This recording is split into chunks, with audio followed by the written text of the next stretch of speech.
Hi, welcome to Transformative Truths, quotes for learning, growing, and becoming. I'm Wally Goddard. And I'm Sarah Waldron Brinton. And we're glad you're here with us. We just love finding great quotes, don't we, Sarah? We do. There are so many smart folks out there with things to share. So insightful. And our lives can be so enriched by the finest and brightest people who ever lived. I agree. Yeah.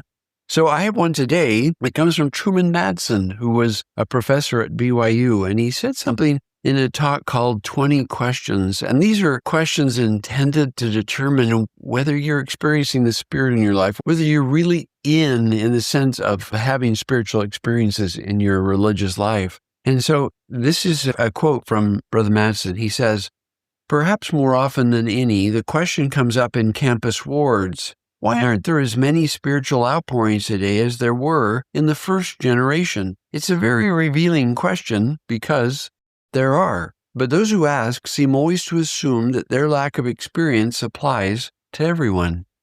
What do you think, Sarah? Zing.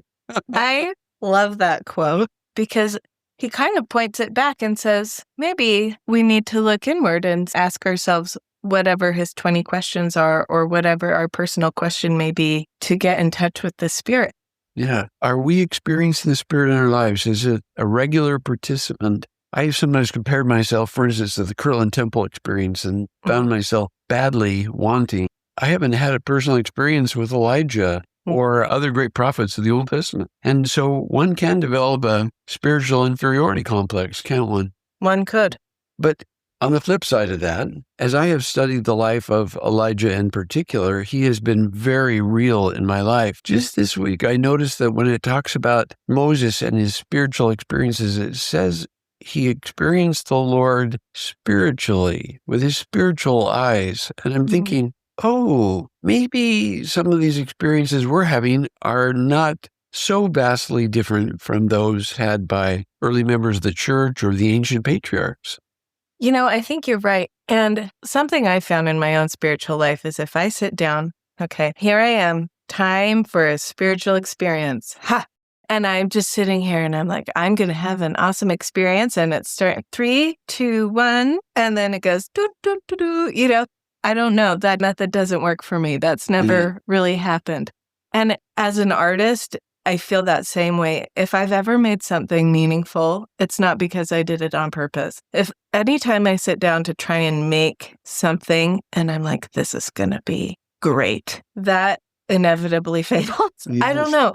And so I think that a more reliable recipe for authentic spiritual experience is to just go about life authentically, to live on purpose, to be in touch with your life in the sense that you're grounded, you're here, you're paying attention. And you might be surprised just how many amazing things are happening all the time. Yes.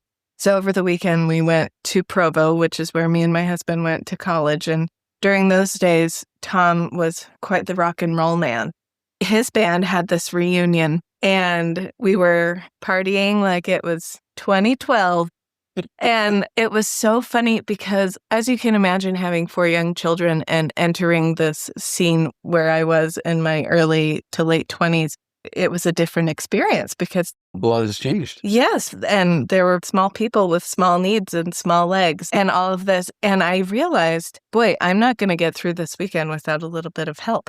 And I started a little note in my phone, in my journal, of all of the things that went right that weekend. And it was not a small amount of things. And I thought, boy, the Lord cares about me going to my husband's rock and roll concert. I pulled into the parking lot and my dad pulled in at the same time. And then I didn't have to have a screaming child. Anyway, so many different things. I ran into someone at the checkout line that had an answer for me that I needed about the concert. And I thought, boy, I'm having a spiritual experience just living my life. Yeah. You know, my friends from Salt Lake showed up and they said, hey, we have an extra slice of pizza next door. And I'm sitting there with a very hungry 7 and 4-year-old who have never been to this kind of a venue before. And so I was able to sneak out and get a pizza. And all of that seems maybe really simple and mundane, but to me, it felt revelatory. It was manna in the desert. It was manna. And when I was on my mission, during a time when I was in Switzerland, we had this challenge from my mission president about pillars of light. He was talking about the experience of Joseph Smith, we commonly call the first vision, and how he's surrounded by darkness and calls out to God, and here comes a pillar of light, and we see Jesus. And he said, when you're talking to someone, let's try bring in a pillar of light and help that person see Jesus. Wow. And I wonder if there's just little pillars of light in our lives every day if we look for them. Yeah, a minute ago you mentioned your journal, that as you journal, you start finding these experiences. And so I think that every night I pull out my small plates of Wally and I record those places where I most clearly spotted God blessing me. And sometimes it's the really small things, like Nancy and I had gone to a movie that was pretty tragic and sad, and my spirit was feeling that. And then at home, I picked up a book and began a book that was so cheerful. And I just thought, wow, that's quite a contrast. And of course, I wrote it in my journal because that sense, that experience, that contrast was a revelation. That which doth not edify is not of God and is darkness, as section 50 says. And we should be looking for edification, looking for light. And when we do, we'll become better and better at sensing light, discovering light, finding it all about us. Maybe even by inviting light, we'll be bringing light to our lives, more light than would otherwise be there. Wally, you're talking about this contrast of light and darkness, and I'm thinking back to this concert again that I was at over the weekend, and I had this thought, why is it that concerts require darkness and light in order to function well?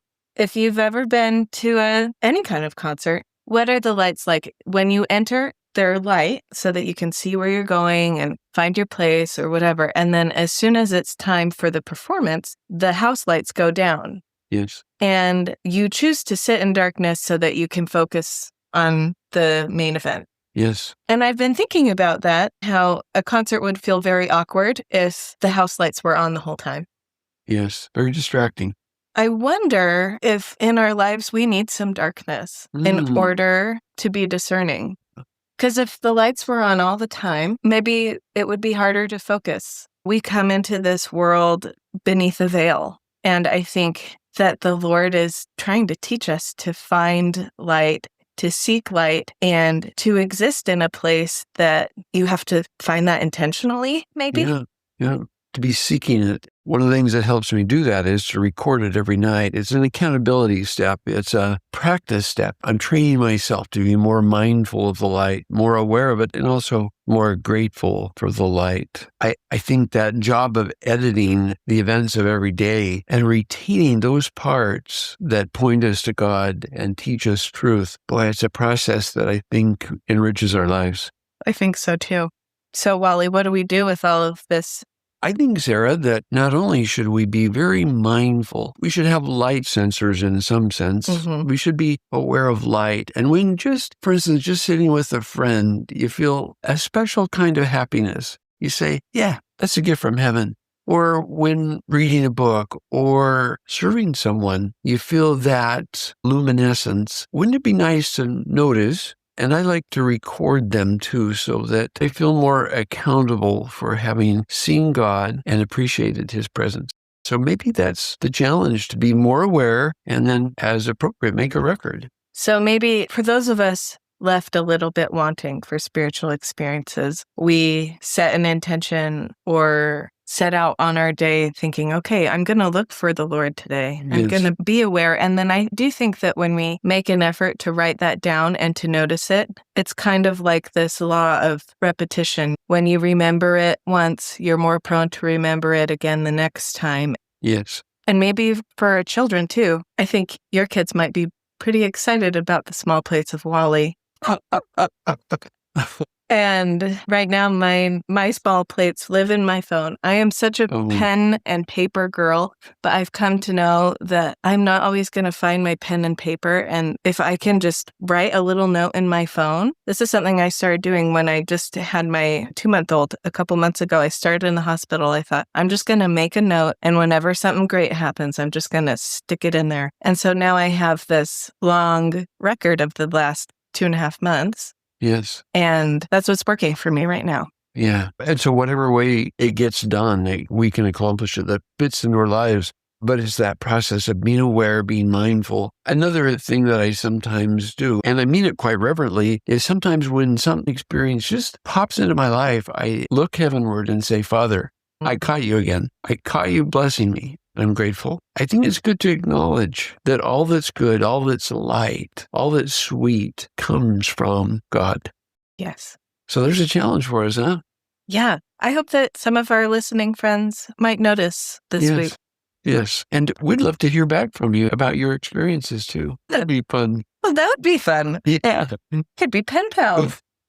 We could have a little community of seekers. Wouldn't that be nice? That would be really nice. Thank you for being with us today. Hope you'll join us again. See you next time. We hope that some of the quotes we share are meaningful to you and something maybe you'd like to add to your personal collection. If so, go to drwally.com and look under Transformative Truths podcast, and all the quotes as we broadcast them will be available to you to cut and paste into your collection.